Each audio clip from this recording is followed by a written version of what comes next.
Sir, मुझे ये बात रखते हुए इस सदन के भीतर बड़ी खुशी है कि आज से कुछ दिन पहले इंडेक्सेशन पर जो तमाम सदस्यों ने अपनी राय रखी थी, मैंने भी अपनी बात रखी थी। हमारी उस राय के उस सुझाव को माननीय वित्त मंत्री जी ने स्वीकारा और आज से 2 हफ्ते पहले इंडेक्सेशन जो भारत के इन्वेस्टर से छीना गया था, वो बेनिफिट पार्शियली रिस्टोर किया गया है। लेकिन ये एक बहुत बड़ा प्रश्न चिन्ह खड़ा करता है भारत सरकार की टैक्स पॉलिसी पर कि कितनी कंफ्यूज है हमारे देश की टैक्स पॉलिसी।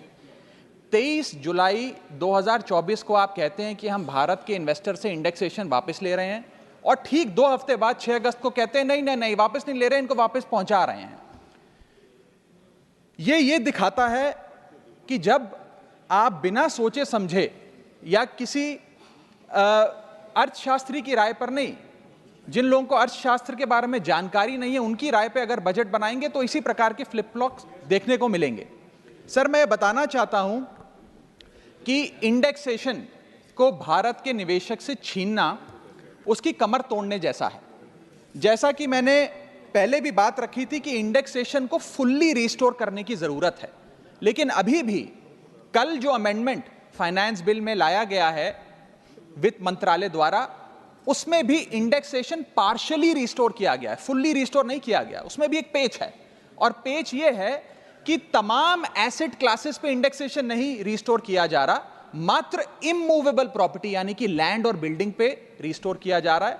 और दूसरी चीज, 23 जुलाई 2024 के बाद खरीदे गए किसी भी एसेट में, किसी भी इन्वेस्टमेंट पर इंडेक्सेशन नहीं दिया जाएगा। मैं आज आपके माध्यम से सरकार से मांग करूंगा कि इंडेक्सेशन को फुल्ली रिस्टोर किया जाए, सारे एसेट क्लासेस पर रिस्टोर किया जाए और 23 जुलाई 2024 के बाद खरीदे गए, बाद निवेश किए गए एसेट क्लासेस में भी इंडेक्सेशन का बेनिफिट मिलना चाहिए। और इंडेक्सेशन के बेनिफिट से खिलवाड़ करना, एसेट क्लासेस से इंडेक्सेशन को समाप्त करना एक बड़ा सवाल खड़ा करता है कि क्या हमारे देश की वित्त मंत्री इन्फ्लेशन एडजस्टेड प्रॉफिट्स में विश्वास नहीं रखती? क्या उन्हें इन्फ्लेशन का ज्ञान नहीं है? क्या वो जानती नहीं कि इस देश में महंगाई एक प्लेग की तरह फैलती जा रही है? मेरा दूसरा भाग आज के वक्तव्य का है जीएसटी पर। पहले तो मैं सरकार के मंत्री नितिन गडकरी जी का जो एक चिट्ठी सामने आई, उन्होंने अपनी सरकार के वित्त मंत्री को चिट्ठी लिखते हुए कहा कि लाइफ इंश्योरेंस और हेल्थ इंश्योरेंस पर जो 18% जीएसटी लगाया उसे वापस लिया जाए।